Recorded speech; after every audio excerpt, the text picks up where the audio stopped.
Prologue. The warehouse blazed against the night sky like a portal to hell itself, orange flames reaching toward the stars as if trying to escape their earthly prison. I ran toward the inferno, my heart hammering with purpose as pack members cleared a path before me. "Crystal's here," someone shouted. "She'll get them out." 6 wolves from the neighboring territory were trapped inside, their desperate howls cutting through the roar of burning timber. This was what I was born for, calling ice from my very soul to battle flames, my frost turning deadly heat into harmless steam. I reached for my power, expecting the familiar surge of controlled cold to flow through my veins. Nothing. My legs felt like lead as the terrible truth crashed over me. My gift was gone, vanished as if it had never existed. Around me, pack members waited with the confidence born from years of watching me perform miracles. "What are you waiting for?" Beta Marcus demanded, his voice sharp with urgency. "They're dying in there." The silence that followed the last dying scream stretched like a chasm between my old life and whatever came next. 6 wolves dead because their healer had become ordinary, worthless, broken. "You just stood there," Marcus whispered, his voice thick with disbelief and dawning rage. "You let them burn." The pack's eyes reflected the flames that had become my failure, their trust curdling into something ugly and accusing. "The council must judge her. Make her pay for their deaths." The pack's hunger for justice pressed against me like physical weight, their need to blame someone, anyone, for this tragedy. But through my devastation, a cold certainty began to form. Gifts didn't just vanish overnight without cause. Someone had done this to me. Someone had known exactly when I would be needed most. And someday, when I discovered the truth, they would pay for what they had stolen. The icy shackles burned against my wrists, a mockery of the gift that had once flowed so naturally through my veins. I stood in the center of the pack council hall, the stone floor cold beneath my bare feet while dozens of eyes pierced me with their judgment. The scent of their collective fear and disgust clogged my nostrils, sour milk and rotting leaves overlaid with the acrid stench of betrayal. Hunter paced before me, his familiar scent of pine and leather now tainted with something metallic and wrong. My husband. My accuser. His face remained carefully arranged in the solemn expression of a duty-bound pack guard, but I caught the momentary flash of satisfaction in his amber eyes as he unrolled the parchment. "Crystal Everfrost," he announced, his deep voice echoing against the stone walls, "you stand accused of high treason against the Northern Pack, conspiracy with our enemies, and the deliberate transfer of sacred ice magic to those who would use it against us." The murmurs rose around us like a swarm of angry wasps. My teeth clenched against the absurdity of it all. I hadn't transferred my gift to anyone, I couldn't even access it myself anymore. The irony might have made me laugh if the consequences weren't so dire. "The evidence speaks for itself," Hunter continued, gesturing to the table where a collection of items lay displayed, a letter I'd never written, a vial of what appeared to be my blood, symbols drawn in frost that I didn't recognize. My eyes darted from face to face, searching for a single ally among the council members. These wolves had been my family for 28 years. I'd healed their burns, soothed their fevers, brought their children safely into the world. Now they couldn't even meet my gaze. Elder Morris, our most respected council member, stared down at his gnarled hands. Beside him, my cousin Eleanor pressed her lips together in a thin line, her scent clouded with conflict. "I've done nothing wrong," I said, my voice steady despite the fear coursing through me. "My gift has been sealed, not transferred. Someone or something took it from me, I couldn't give it away even if I wanted to." Hunter's smile didn't reach his eyes as he circled me. "Convenient excuse, isn't it? Your gift disappears just as our enemies suddenly gain ice abilities they've never possessed before." His fingers brushed my shoulder, and I fought the urge to flinch away from his touch. The contact left a trail of revulsion across my skin where once there had been comfort. "I don't understand," I whispered, searching his face for any hint of the man I thought I'd known. "Why are you doing this?"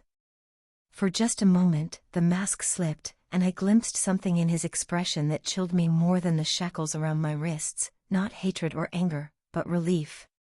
as if my downfall had freed him from some long-standing burden. "The council has reached its verdict," Elder Morris announced, his voice heavy with resignation. He couldn't even look at me as he spoke the words that would destroy what remained of my life. "Crystal Everfrost, you are hereby sentenced to imprisonment in the heart of the storm, where your gift, should it still exist, will be completely suppressed." The heart of the storm. The magical prison where the most dangerous criminals were sent, never to return. A place of such powerful suppression magic that even the strongest gifts withered away to nothing.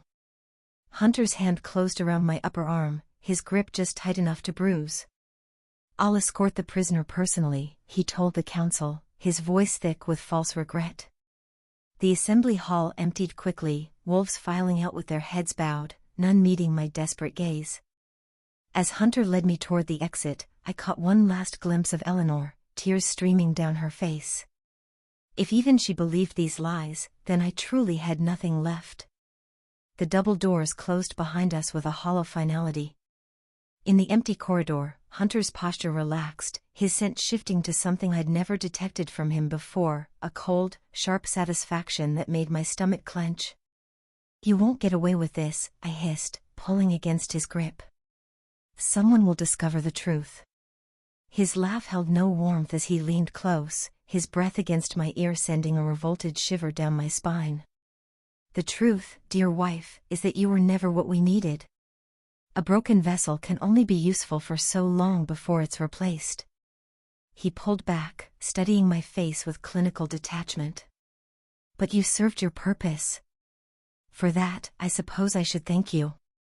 I wanted to ask what purpose, what game he was playing, but the words froze in my throat as the realization crashed over me: he had never loved me. Every tender moment, every whispered promise had been part of some larger plan I couldn't begin to comprehend. As we stepped into the bitter cold of the winter morning, I felt the last fragile remnants of my old life crumbling away. The pack grounds, once my home, now felt as foreign as distant shores. Ahead lay the unknown horrors of the heart of the storm. Behind me stretched the ruins of a life built on lies. And in the hollow space where my ice once flowed, I felt the first stirrings of something unexpected, not despair, but the faintest spark of defiance. Hunter hadn't spoken a single word during our 3-day journey, his scent growing increasingly sour with each passing mile, as if my very presence had become intolerable to him. Now, as we approached the iron gates, I caught the sharp tang of his relief: he was finally ridding himself of his defective wife. The guards who received me wore expressions of practiced indifference, their sense muted beneath layers of suppression magic that hung in the air like invisible fog.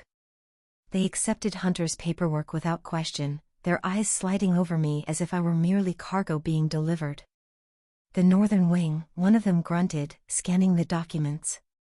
"Cell 17. Hunter nodded, his duty nearly complete. As he turned to leave, I found my voice one last time.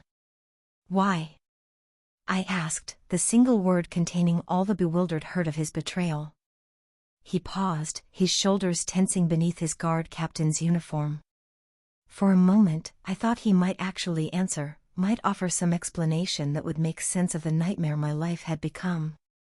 Instead, he simply said, "Goodbye, Crystal," and walked away without a backward glance. The guards led me through a labyrinth of stone corridors, the air growing progressively warmer with each turn. My skin prickled with unease as sweat began to bead along my hairline. This wasn't right, the air should be growing colder, not hotter. Ice wolves like me thrived in cold environments, heat was our natural enemy. By the time we reached my designated cell, the temperature had become nearly unbearable. The iron door swung open to reveal a small stone chamber that radiated heat like the inside of a blacksmith's forge. "Welcome to your new home," the guard said, his tone almost apologetic as he removed my shackles. "The heart adapts to each prisoner, those with fire get cold, those with ice get heat." I stumbled into the cell, my legs weak from the journey and the oppressive warmth. The door clanged shut behind me, the lock engaging with a resonant thud that seemed to echo my heartbeat. Alone at last, I sank onto the narrow cot, pressing my palms against my burning cheeks. The cell was sparse but not primitive: a bed, a small table, a washing basin, and a shelf containing a few basic items. The stone walls were etched with strange symbols that seemed to pulse with faint blue light. Most disturbing was the constant, unrelenting heat that pressed against me from all sides, as if the very air were trying to crush me beneath its weight. Hours passed as I sat motionless, my mind struggling to process everything that had happened. The loss of my gift, Hunter's betrayal, the pack's abandonment, and now this hellish prison designed to torture me with the one element my kind could barely tolerate. My throat felt parched, my skin too tight. I had never longed for my ice more desperately than in this moment, yet the hollow absence where it once resided remained stubbornly empty. As night fell, bringing no relief from the heat, I became aware of another presence nearby. Not in my cell, but close, perhaps in the neighboring chamber. I pressed my ear against the wall, catching the steady rhythm of someone breathing. Male, from the deeper cadence. A faint scent seeped through the stone, smoke and ember, with undertones of something wild and unfamiliar. A fire wolf, I realized with a start. My natural opposite. I should have recoiled from this knowledge, should have felt instinctive revulsion at being placed so near to an elemental enemy. Instead, I found myself oddly comforted by the proximity.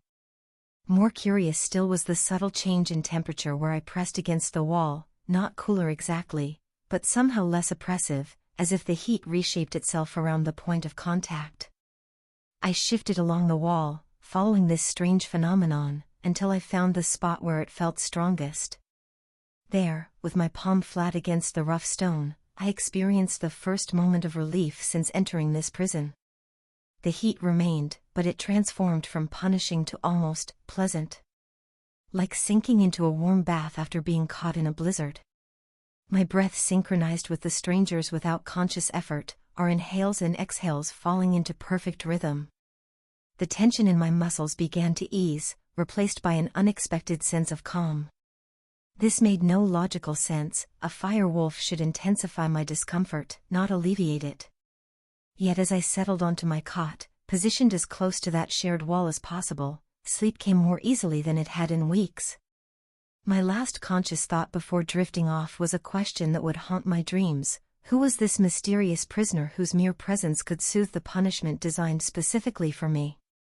And why, despite everything I'd been taught about elemental opposites, did I feel drawn to the warmth of his fire rather than repelled by it? Movement hour. Cell 17. The guard's monotone voice yanked me from fitful sleep as my cell door swung open with a metallic groan. After 3 days of isolation with only meal deliveries for human contact, this unexpected change sent my heart racing. My body protested as I rose, muscles stiff from the unrelenting heat that had become my constant tormentor. The guard gestured impatiently, his scent betraying boredom rather than malice. Courtyard access. 30 minutes. Move. I followed him through winding corridors, memorizing each turn while trying to ignore how the stone floor scorched my bare feet.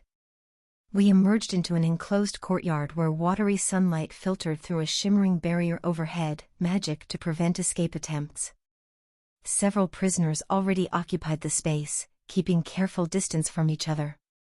The moment fresh air hit my lungs, I felt a fractional easing of the suffocating heat. I scanned the courtyard, counting 6 other prisoners besides myself. My gaze snagged on a figure in the far corner, tall, broad-shouldered, with dark hair catching russet highlights in the sunlight. Even from this distance, I recognized his scent, smoke and ember, with that strange wild undertone. My neighbor. As if sensing my attention, he turned, and our eyes locked. The physical jolt I experienced defied explanation, like plunging into icy water and being wrapped in warm blankets simultaneously. His eyes widened slightly, suggesting he felt something similar. Without conscious decision, I found myself moving toward him, drawn by some inexplicable force. Up close, his features resolved into sharp angles and contradictions, the hardened jaw of a warrior, yet lips curved with natural gentleness, eyes burning with amber fire, yet holding shadows of old sorrows.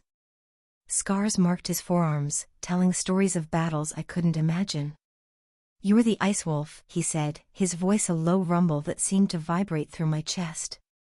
Not a question, but a statement. I nodded, suddenly aware of how close we stood.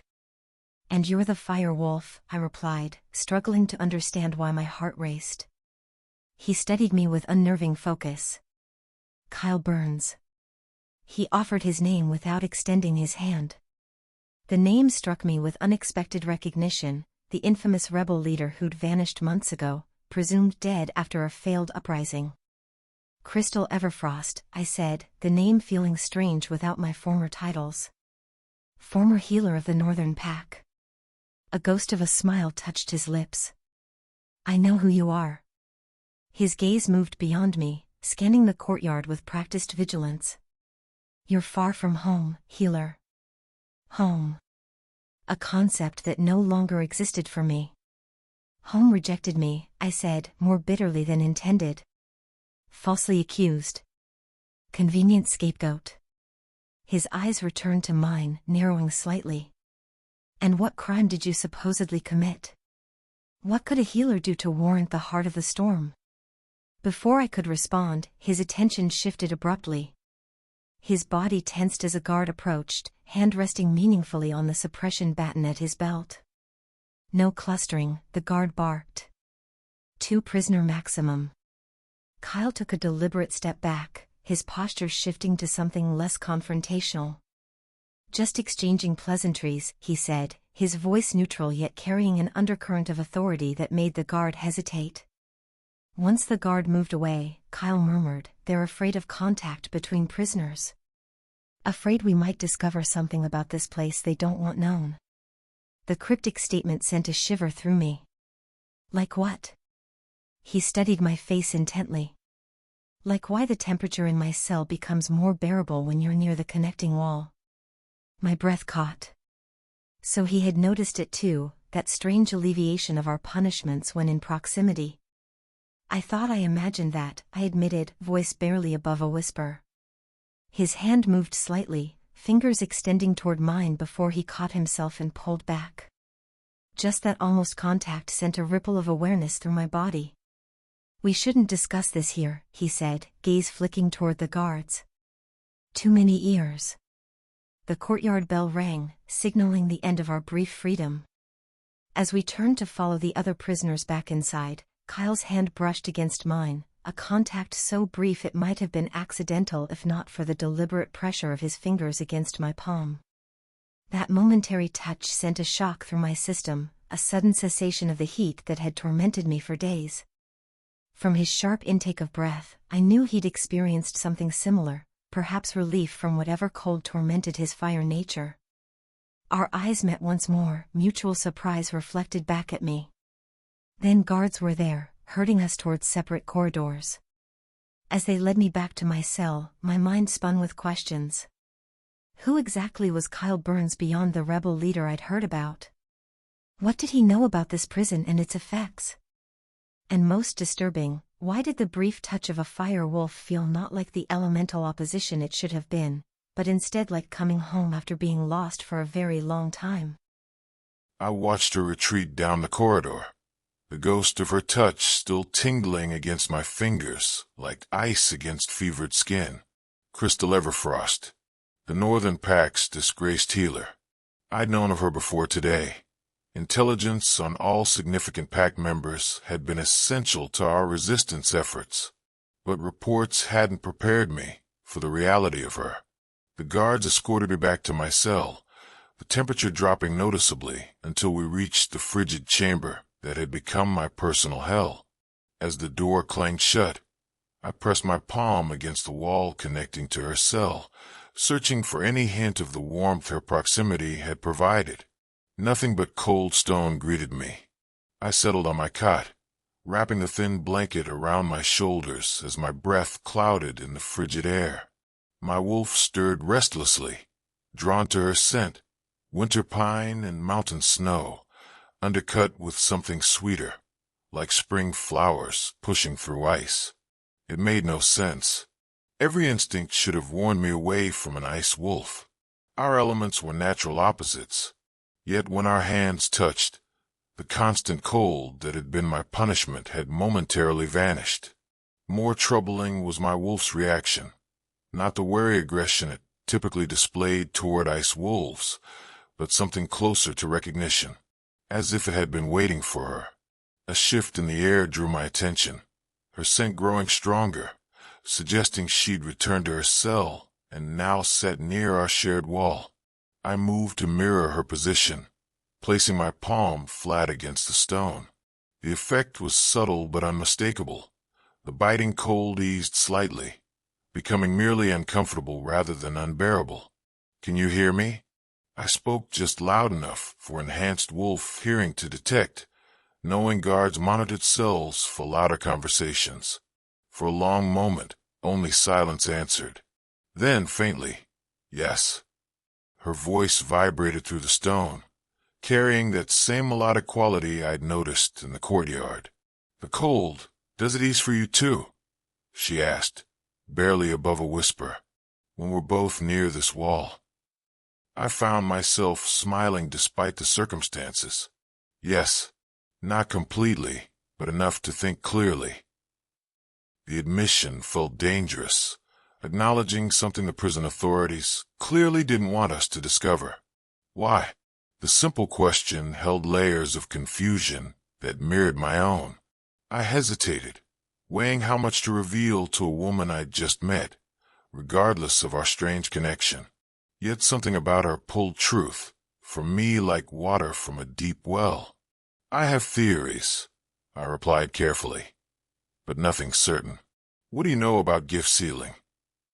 Her sharp intake of breath carried through the stone. "You know about that." The surprise in her voice confirmed what my sources had told me. Her ice gift hadn't simply vanished. It had been deliberately sealed away. "I know more than most," I admitted. "It's why I surrendered myself to this place." "They said you died in Northern Rebellion," she said, "that your body was never found." "Convenient story for those who wanted the resistance crushed," I explained. "Easier to let them believe I fell in battle than explain my true purpose." My finger traced an ancient symbol against the stone, a habit when discussing dangerous subjects. "Your gift didn't simply disappear, Crystal. It was sealed by someone very powerful, someone who's been manipulating elemental energy for centuries." Her disbelief vibrated through the wall. "That's impossible. No one has that kind of power." "Richard Blacktor does." I spoke the name like the curse it was. "The Council's advisor who's actually been pulling strings for generations, living far beyond a normal lifespan by stealing energy from those with elemental gifts." I pressed closer to the wall.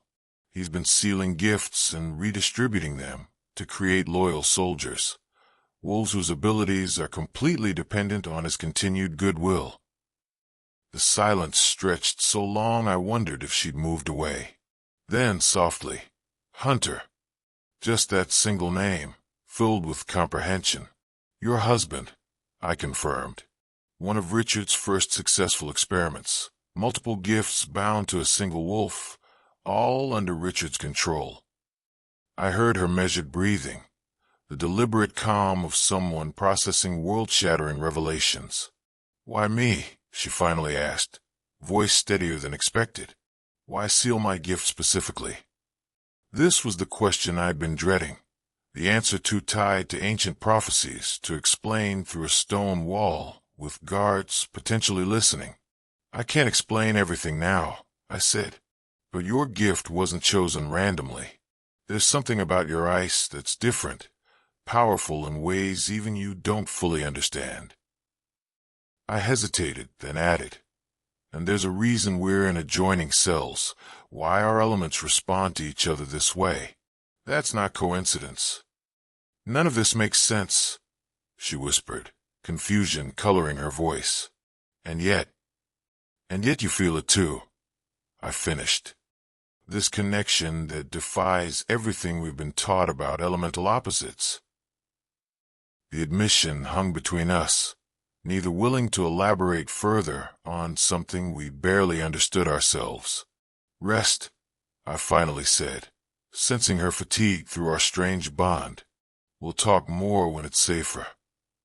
As her presence faded from the wall, I remained in place, palm pressed against the cold stone that separated us. My original mission in surrendering to the heart of the storm had been to gather intelligence on Richard's operations from inside. Finding Crystal here, experiencing this unprecedented connection between our supposedly opposing elements, suggested the fates had plans beyond my careful strategies. My wolf stirred again, pressing against the boundaries of my consciousness with unusual insistence. For the first time since my imprisonment, I felt something beyond grim determination, a dangerous spark that felt suspiciously like hope. The revelations from Kyle haunted my dreams, Hunter as a puppet in some ancient manipulator's game, my ice gift not gone but sealed, the strange connection between opposites that defied everything I'd been taught. I woke to the oppressive heat of my cell, though the wall nearest Kyle's chamber felt marginally cooler than the rest of the stone enclosure. 7 days had passed since our courtyard meeting, each bringing small but significant changes to our prison routine.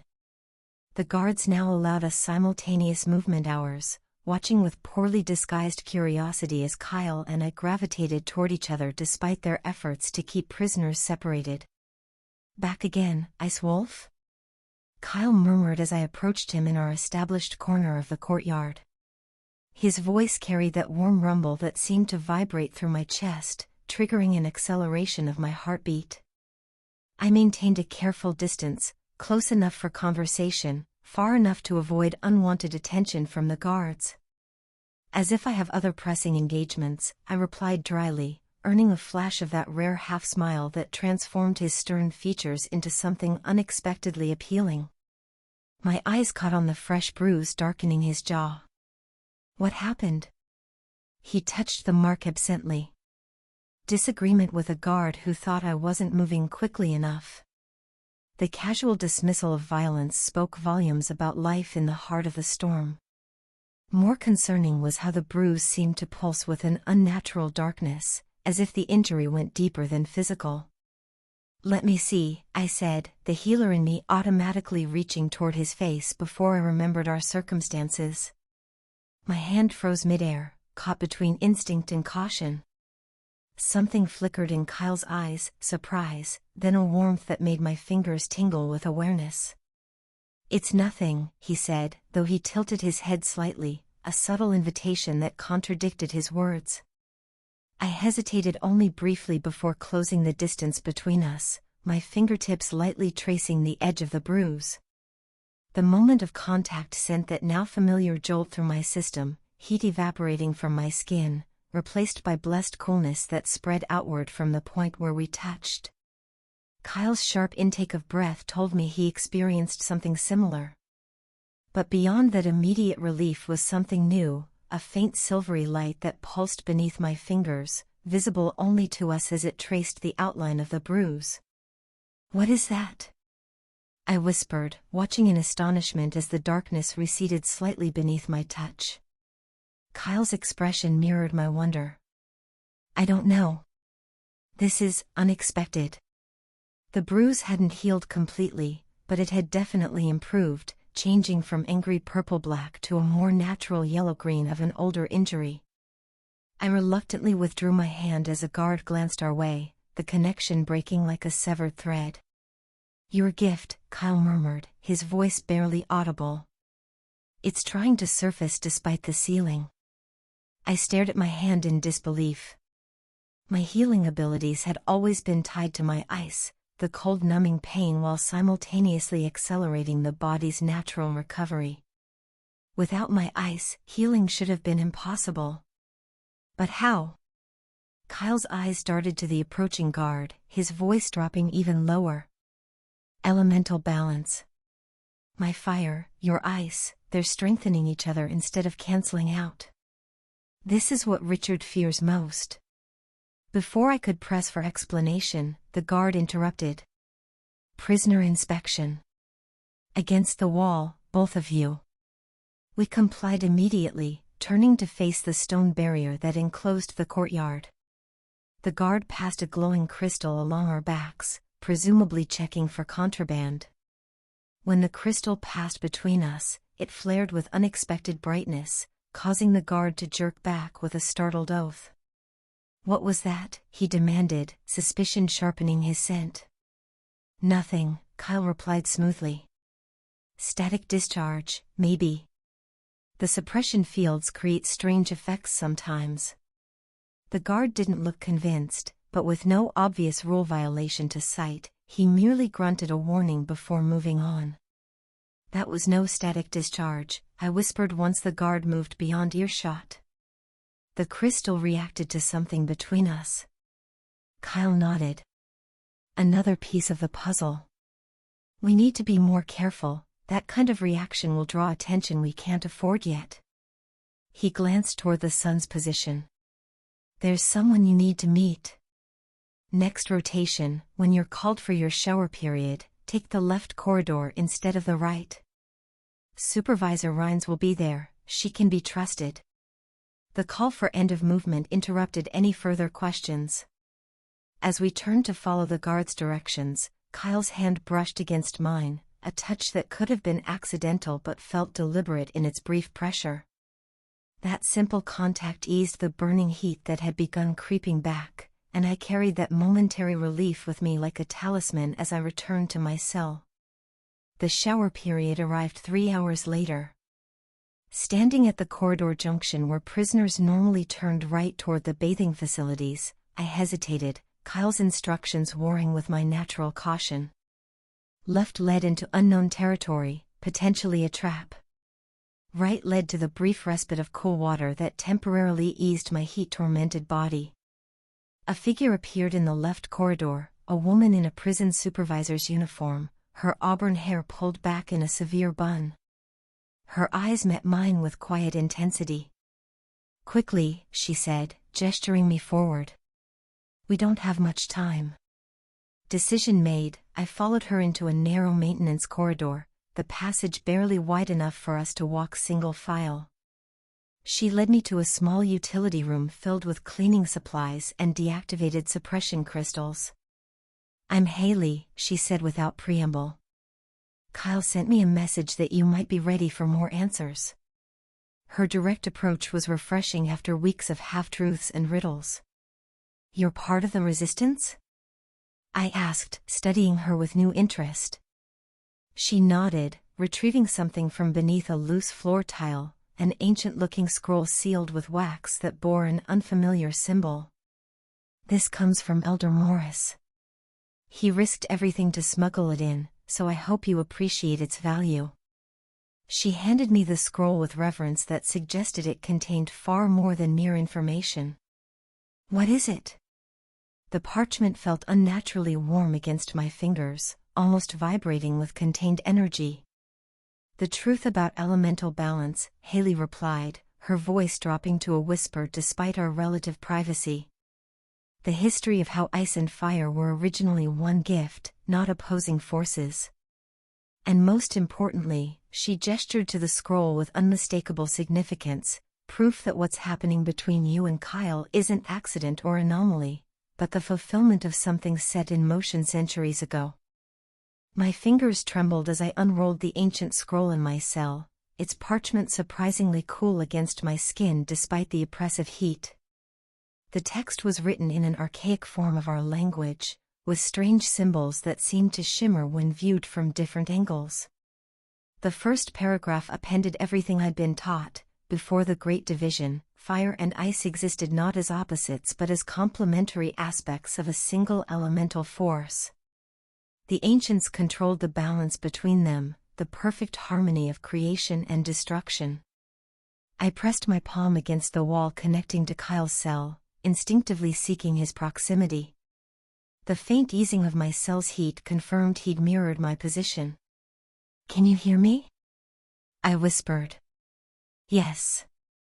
"Did Haley give you the scroll?" His voice came immediately.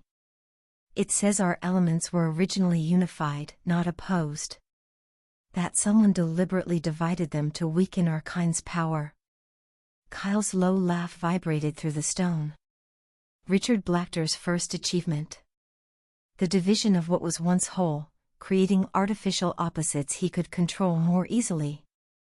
I read further, my disbelief growing. According to this, the division created gaps in the elemental balance that could never be filled by the separated gifts. Exactly. Those gaps allowed him to manipulate the broken elements, to steal or redirect them. It's how he's lived for centuries, maintained his power over the council. Something caught my eye, an illustration showing two figures, one surrounded by flame, one by ice crystals, their hands joined to create a perfect circle of balanced energy. The resemblance to Kyle and myself was unsettling, down to the streak of silver in the ice wielder's hair that matched my own. Kyle, there's a prophecy here. About a pair of ice and fire that could restore the original balance. When he finally responded, his voice was carefully neutral. What does it say exactly? I read the ancient words, when divided souls find each other, when ice strengthens fire and fire does not melt ice, the balance will be restored. The vessel that seems empty shall be filled with ancient power, and the flame that burns alone shall find its true purpose. That's why Richard had your gift sealed. Why Hunter betrayed you. They recognized what you might become. The realization struck like physical impact. Me? But I'm just a uniquely gifted ice healer whose abilities were always stronger than they should have been, Kyle interrupted. Someone who could walk through blizzards that would kill others. Someone whose ice never responded quite like other ice gifts. His assessment was unerringly accurate. My gift had always been different. My ice could heal when others could only numb, could preserve life rather than merely threaten it. And you? I asked. What makes your flame special? His soft chuckle carried unexpected warmth. My fire never quite behaved either.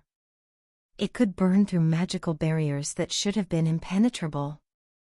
Could warm without consuming. Could protect rather than destroy. The implications settled over me like a mantle of responsibility I hadn't asked for. If this is true, if we're really these prophesied wolves, what are we supposed to do? We're trapped in a prison specifically designed to suppress our gifts. Not suppress, Kyle corrected. Balance. The heart of the storm wasn't built by Richard, it's much older, created by the last practitioners of unified elemental magic. It doesn't just punish us with our opposite elements, it's trying to restore our natural balance. The more I considered this, the more it explained why our proximity eased our discomforts, why my partial healing abilities had surfaced when I touched his bruise, why the guard's crystal had reacted so strongly between us. The suppression isn't working as intended, I realized. Not suppressing us at all, but reconnecting us to our original nature. Exactly. And that's why we need to be careful. If Richard realizes what's happening, he'll separate us immediately. A strange sensation pulled at my consciousness, a gentle tugging that felt like an invitation. Do you feel that? I whispered. Like something calling to us? Yes. It's the prison itself. Close your eyes, Crystal. Follow it. I complied, allowing my consciousness to sink into the strange pulling sensation. The world around me faded.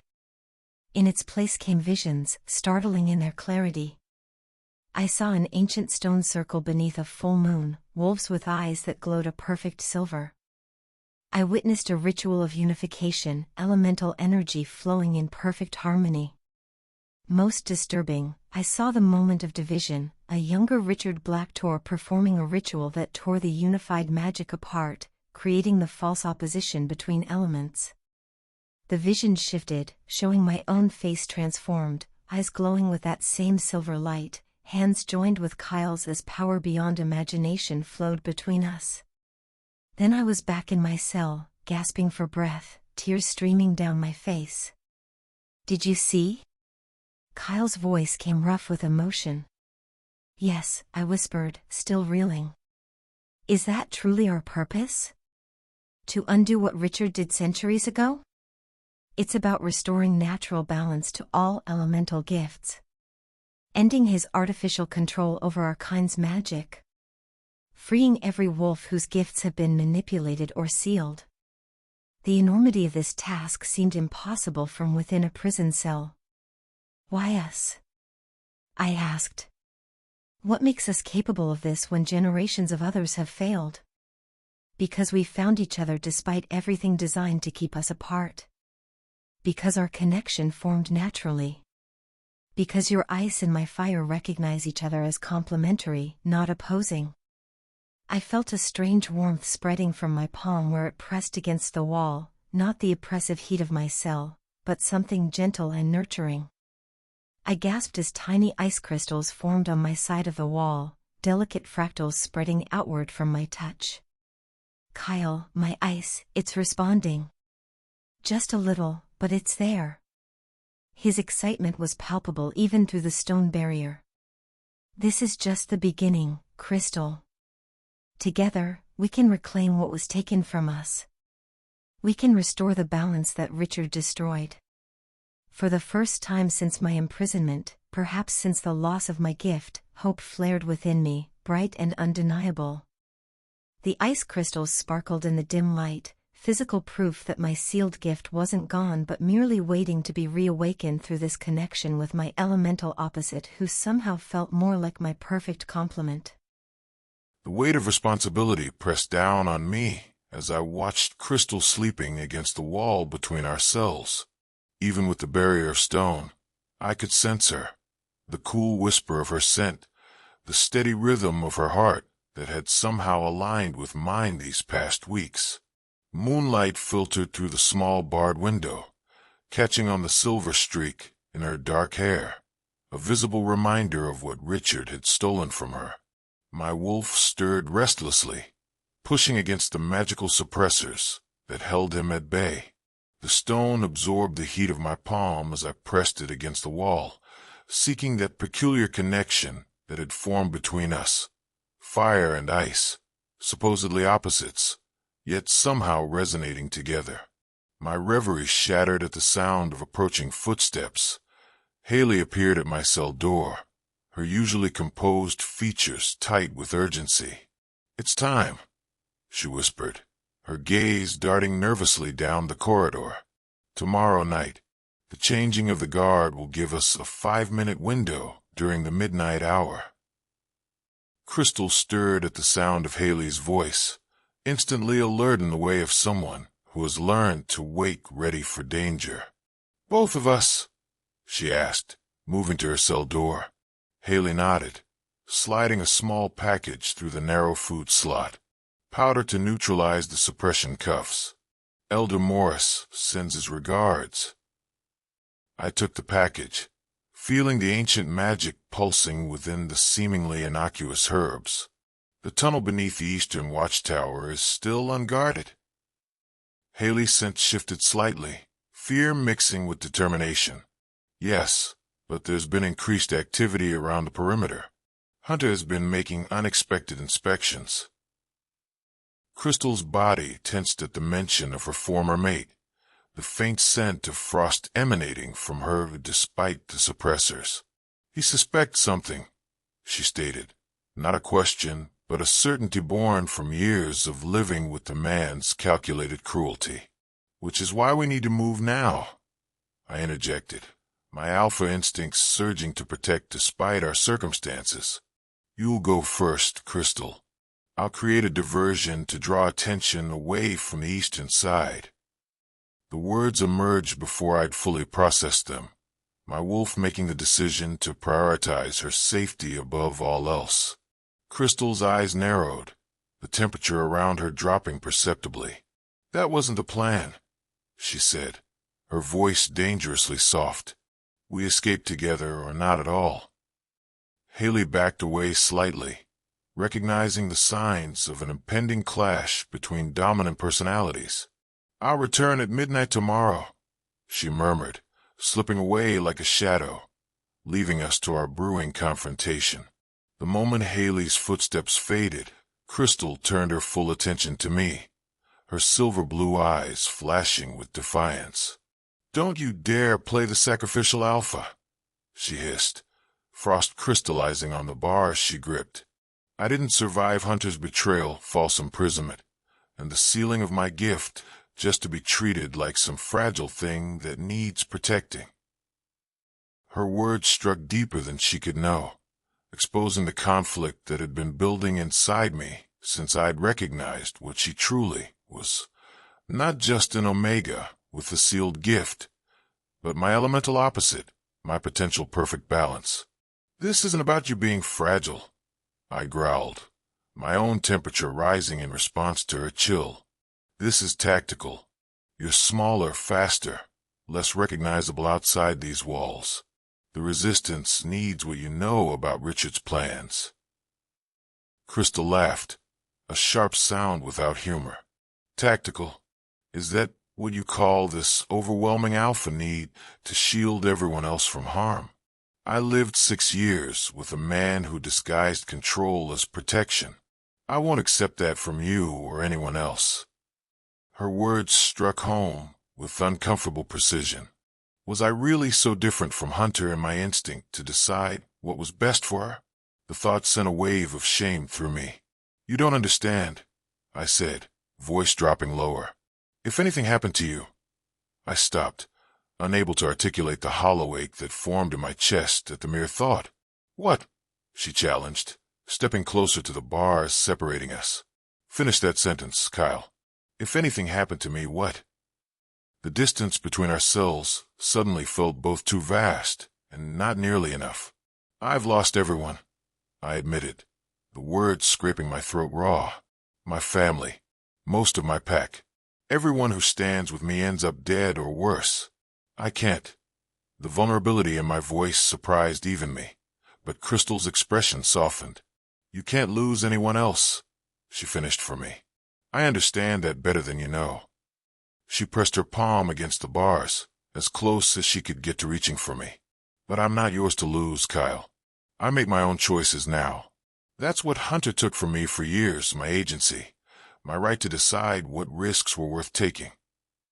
Something pulsed between us then, not just the strange resonance of our opposite gifts, but a deeper connection, a recognition of shared wounds despite our different paths.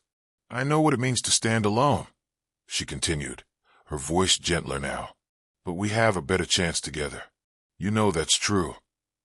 The rational part of me acknowledged her logic, but my wolf howled against the idea of placing her in danger. Before I could formulate a response, a peculiar sensation bloomed in my chest, not my own heartbeat, but hers, as if our hearts had synchronized across the space between us. Her eyes widened, telling me she felt it too. This impossible connection that defied the magical suppressors and the physical distance separating us. "What is this?" she whispered, one hand rising to press against her sternum. I shook my head, equally bewildered by the phenomenon. "I don't know," I admitted, "but it's been growing stronger since you arrived. True pairs are mentioned in the old texts, but—" "We barely know each other," she finished. Yet the uncertainty in her voice was belied by the steady rhythm connecting us, as tangible as if an actual cord linked our hearts. The revelation hung between us, too new and fragile to fully acknowledge. "We go together," she insisted, "equal partners in this escape, or I don't go at all." The alpha in me bristled at the challenge, but something deeper, the part of me that recognized her as essential somehow, acquiesced. "Together," I agreed finally, the word feeling like both surrender and victory. Crystal nodded once, satisfaction briefly overtaking the wariness that had become her natural expression. "Get some rest," she said. "Tomorrow will test us both." As she moved back to her sleeping pallet, I remained standing, watching her through the bars. Later, when her breathing had deepened with sleep, I began practicing a technique I discovered since our gifts had started resonating. A new way of controlling my flame that allowed it to burn cooler, steadier, more focused than the raging inferno I'd wielded before. Whatever awaited us beyond these walls, We would face it not as Alpha and Omega, not as fire and ice, but as something new, something that perhaps hadn't existed since the elements were first divided. "They know," I whispered, just loud enough for her enhanced hearing to catch. "Hunter's here. I can smell him, taste his betrayal in the air." Her sharp intake of breath told me all I needed to know. She feared him more than she'd ever admitted. The wall between us had become less a barrier and more a conduit over these weeks, my fire and her ice, somehow recognizing each other, calling to each other through solid stone. "How much time do we have?" she asked, her voice steady despite the fear lacing her scent. I closed my eyes, reaching out with senses that should have been completely suppressed, but had been gradually reawakening since she arrived. Hours, maybe less. Haley won't be able to help us now. The irony wasn't lost on me. I'd surrendered myself voluntarily, walking into this prison with plans of my own, only to find my destiny changed entirely by the quiet, fierce Omega in the next cell.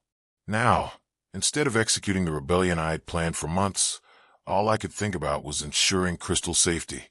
"We stick to the plan," she insisted, but I could hear the tremor in her voice, feel the irregular pattern of her heartbeat that had somehow synchronized with mine over these weeks. Both of us escaped together.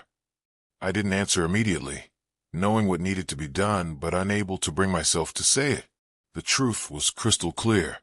Hunter wasn't just coming for her. He was coming with enough men to ensure neither of us escaped. Unless something changed the equation. Unless one of us created a diversion large enough to ensure the other's freedom. When Haley arrived for her night shift, the decision had already crystallized in my mind. She took one look at my face and knew. "It wasn't supposed to end this way," she whispered, her usual stoic demeanor cracking slightly. I shook my head, passing her the small flame token I'd managed to create despite the suppressors. A physical manifestation of my gift that she could use to contact the rebels.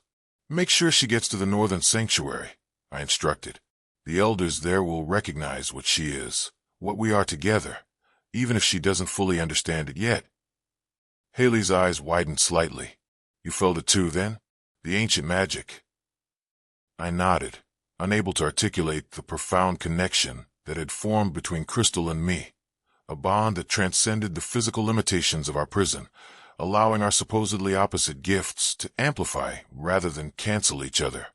"True pairs are rare," Haley murmured, tucking the token into her uniform.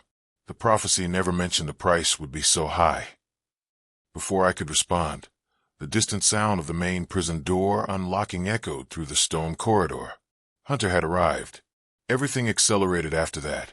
Guards rushing to prepare prisoners for transfer, the clank of shackles, Crystal's panicked breathing from the next cell. When they opened our door simultaneously, it was the first time I'd seen her without bars between us. The suppressor cuffs they placed on us were meant to prevent any use of our gifts, but they couldn't suppress the electric current that shot through me when our eyes met properly for the first time. Her silver blue eyes widened, recognition flashing across her features, not just of me, but of what we could be together. As they began to pull us in opposite directions, I knew it might be our only chance. I lunged forward, breaking protocol and earning a painful jab from a guard's baton, but achieving what I needed, my body colliding with hers for one brief, essential moment. The kiss wasn't gentle or romantic. It was desperate, functional, necessary. Through that contact, I pushed a part of my flame into her, not the destructive fire I'd wielded as a weapon, but the protective warmth that was the true essence of my gift. The guards tore us apart almost immediately, but it was enough. The bond was sealed, a part of me now living within her, connecting us across whatever distance might separate us. "Run," I whispered as they dragged her away. "Don't look back." The look of betrayal on her face cut deeper than any knife, but I held firm.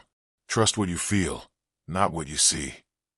As they pulled her down the corridor, I felt the physical pain of our separation, a tearing sensation that confirmed what I'd suspected.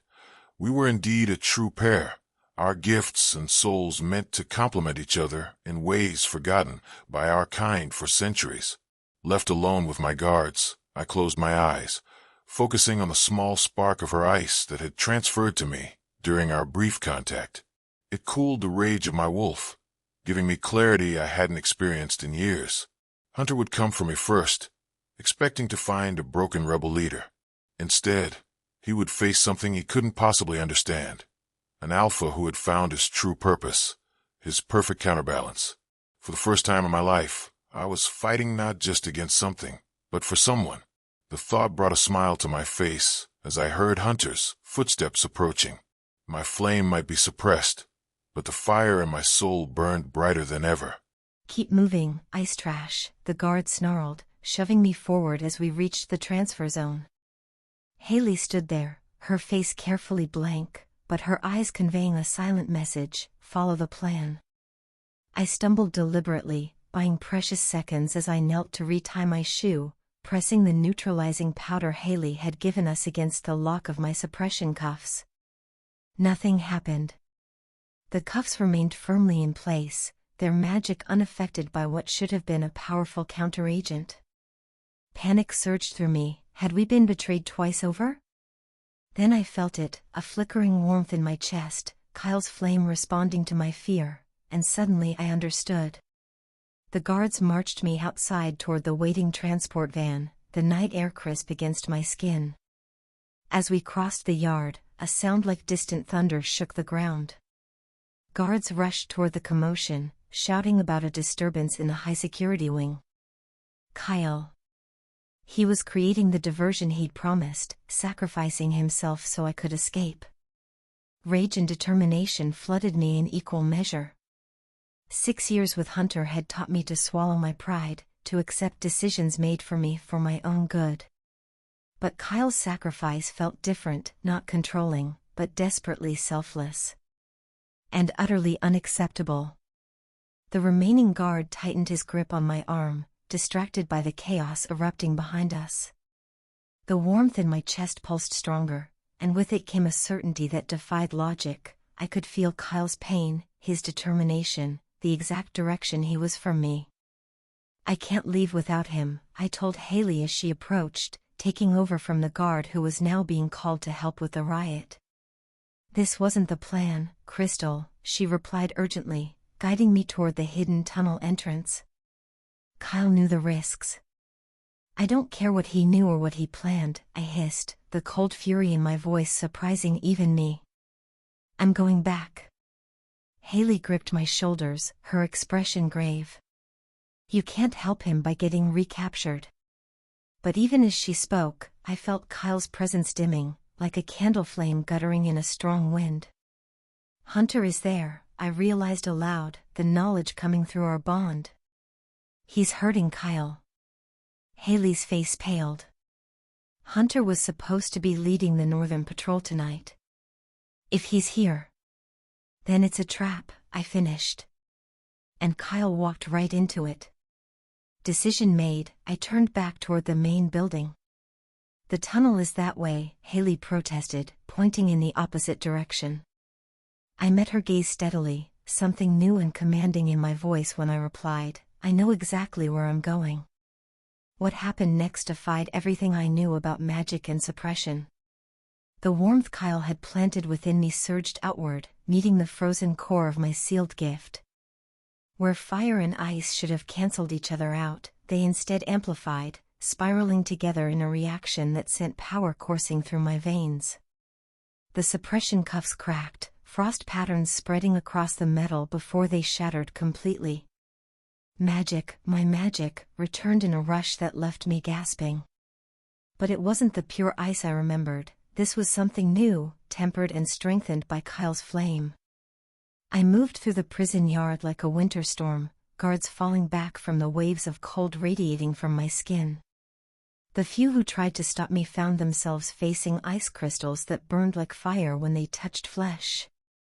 I followed the pull of our bond, letting it guide me through corridors I'd never seen before, until I reached the high-security interrogation chamber. The scene that greeted me froze my blood despite the fire now running through my veins. Kyle knelt in the center of the room, bloody and battered, surrounded by guards. Hunter stood over him, a silver blade in hand, the one substance truly lethal to our kind. How touching, Hunter drawled as I burst through the door, his familiar smirk sending shivers of revulsion down my spine. The defective mate returns for her criminal alpha. Kyle's head snapped up at my entrance, his eyes widening in a mixture of relief and horror. "Crystal, run," he commanded, but the alpha power in his voice washed over me without effect. Hunter laughed, the sound sharp and cruel. "Your alpha commands won't work on her, Burns. She's bound to me." "I was never bound to you," I spat, ice crystals forming in the air around me as my rage built. "Our mating was a political arrangement, nothing more." Hunter's expression darkened. "Is that what you tell yourself to justify your betrayal?" He stepped closer to Kyle, pressing the silver blade against his throat. "This rebel scum has filled your head with delusions.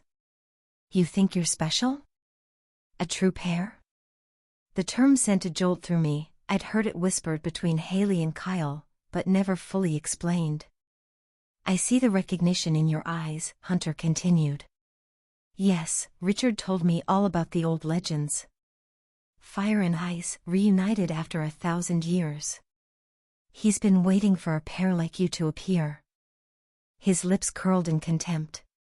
"Too bad neither of you will live long enough to fulfill that particular prophecy." As if his words were a signal, the guards closed in around Kyle. Without thinking, I thrust my hands forward, expecting the familiar burst of ice to answer my call.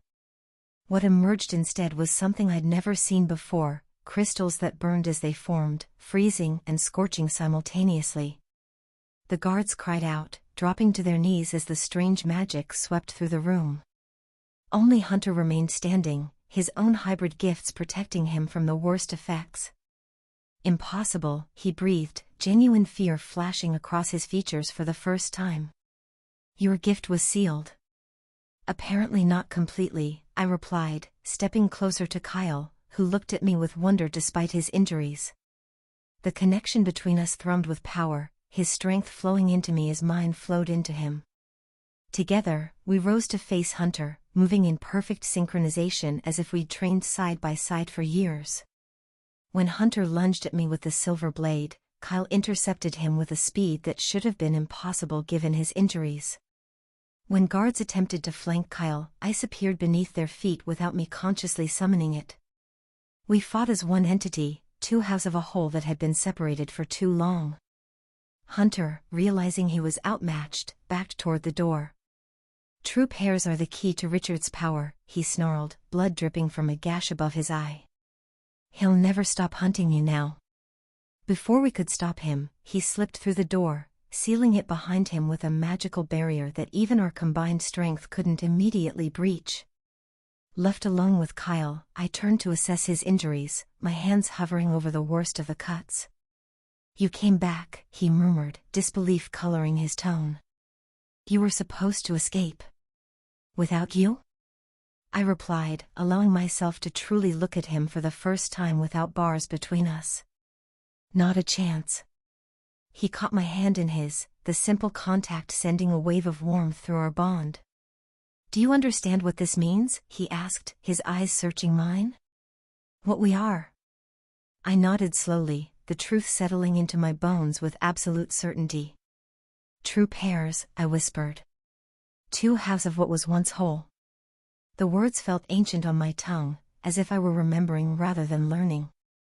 Kyle's smile was tired but genuine, transforming his face despite the blood and bruises. "The elements were never meant to be divided," he said softly. "Fire and ice, two sides of the same coin." "He's using them to strengthen the division," Kyle whispered, his breath warm against my ear as Haley motioned for us to move closer.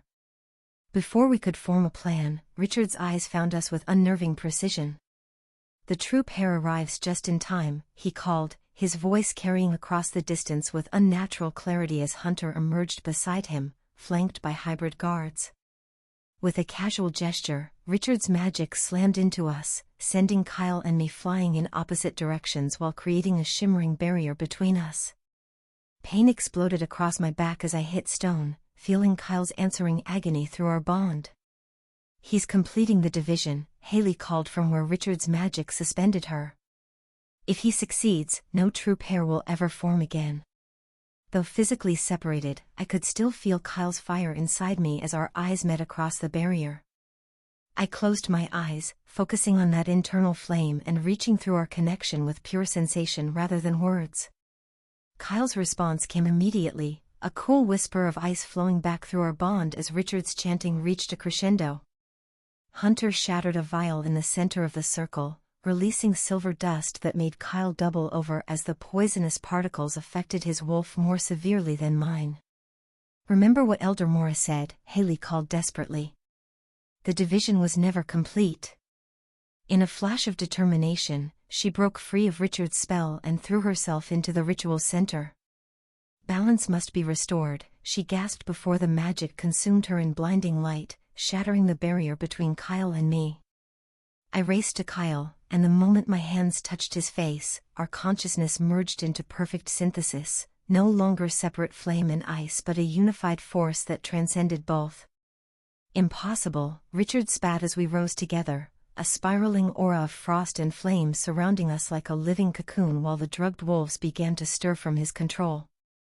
The scent of our combined power filled the clearing, neither the sharp pine of Kyle's flame nor the crisp winter mint of my ice, but something entirely new, the fresh, electric perfume of a mountain storm, where lightning meets snow in perfect harmony.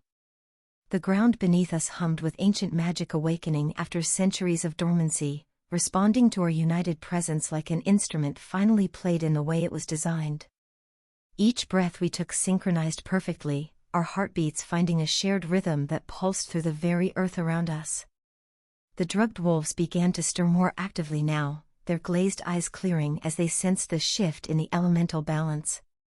I could feel their confusion and wonder through our heightened connection, their gifts, so long confined to a single element, responding to the possibility of wholeness for the first time.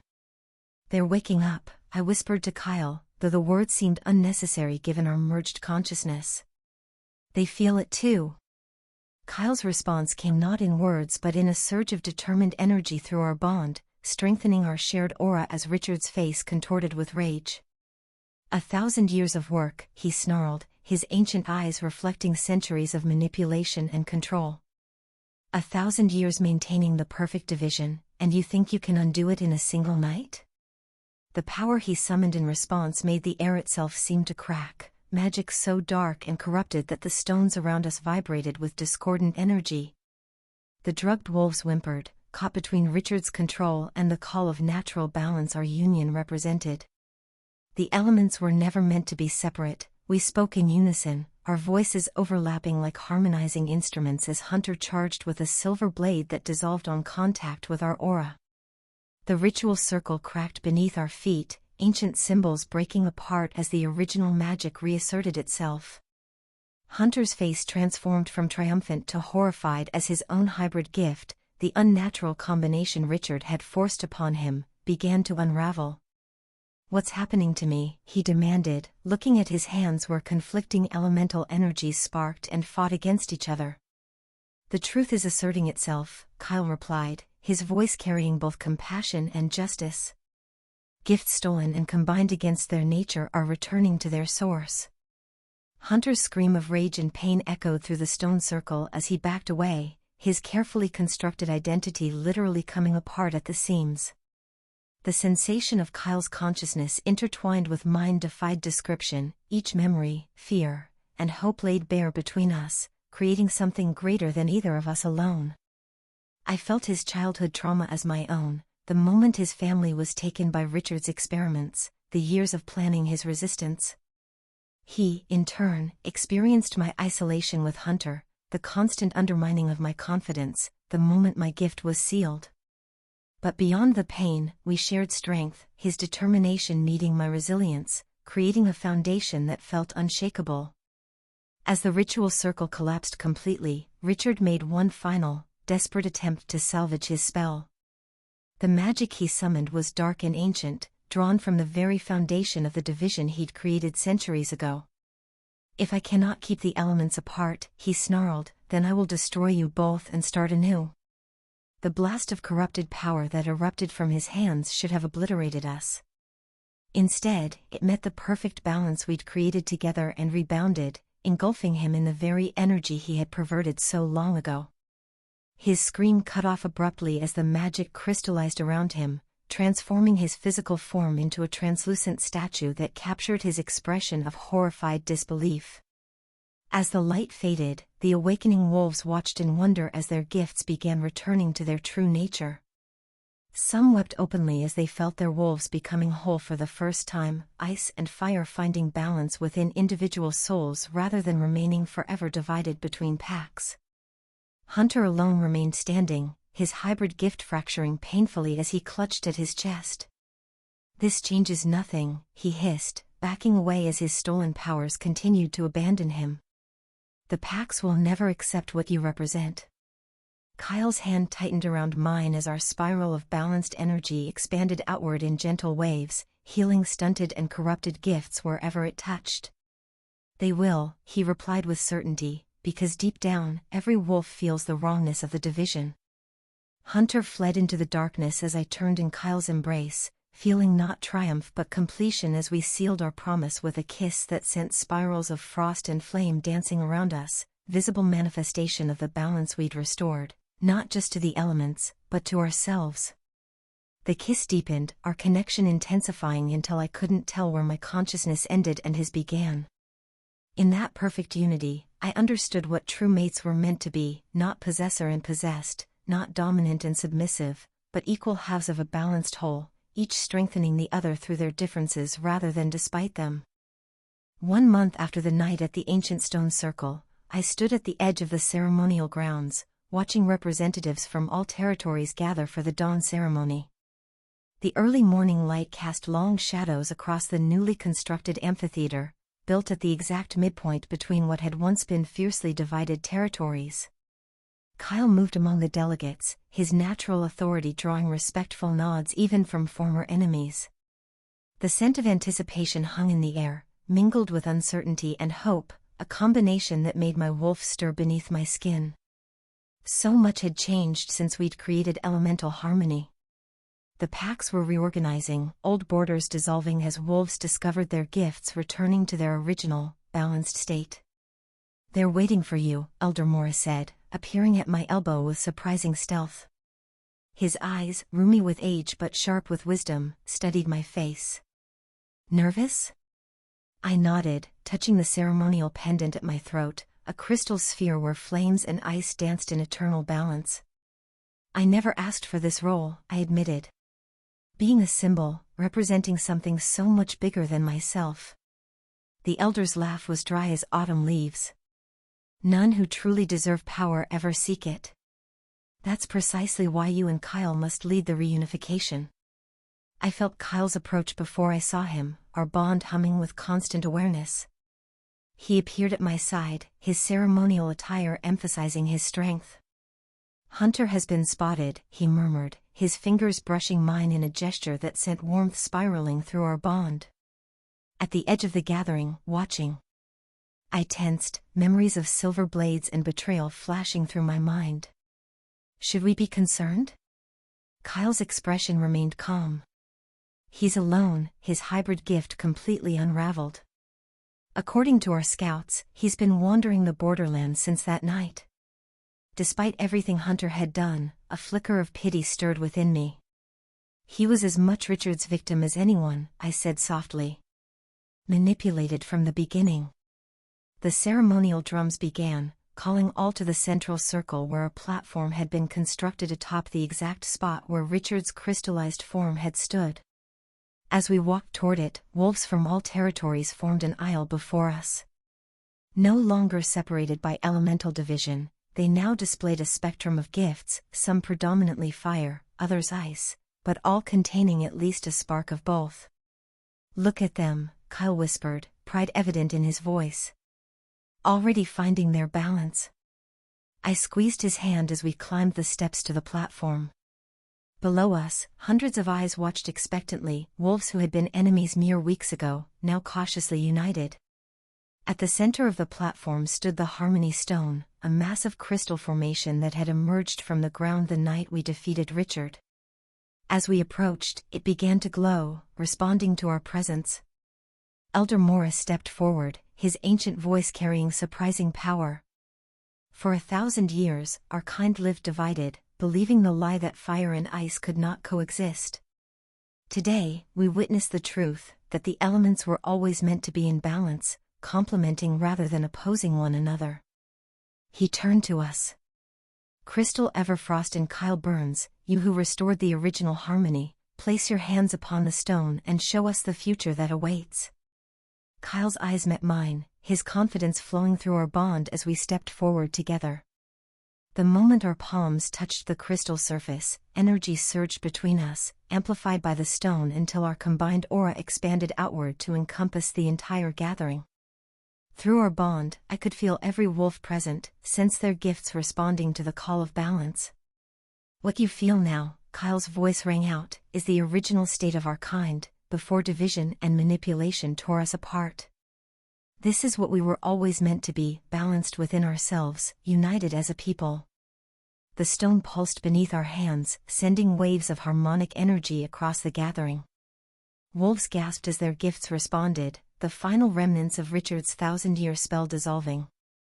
At the edge of the crowd, I spotted Hunter, his face a mask of conflicted emotions.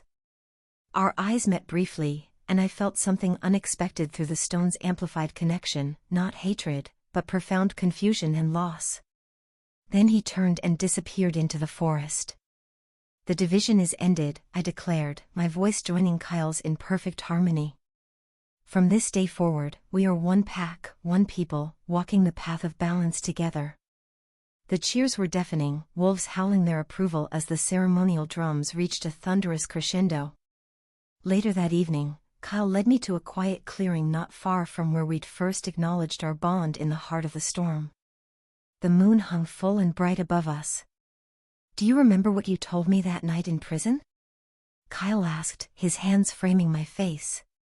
That you were no one's to lose? I smiled at the memory. I was wrong. I just didn't understand then what it meant to truly belong with someone, rather than to them. What I'd had with Hunter had been possession disguised as protection. What I shared with Kyle was partnership in its purest form.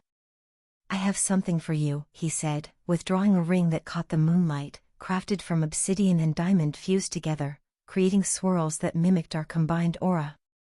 Not a chain, he clarified, his scent shifting with nervousness. But a choice. Every day, a choice we make together.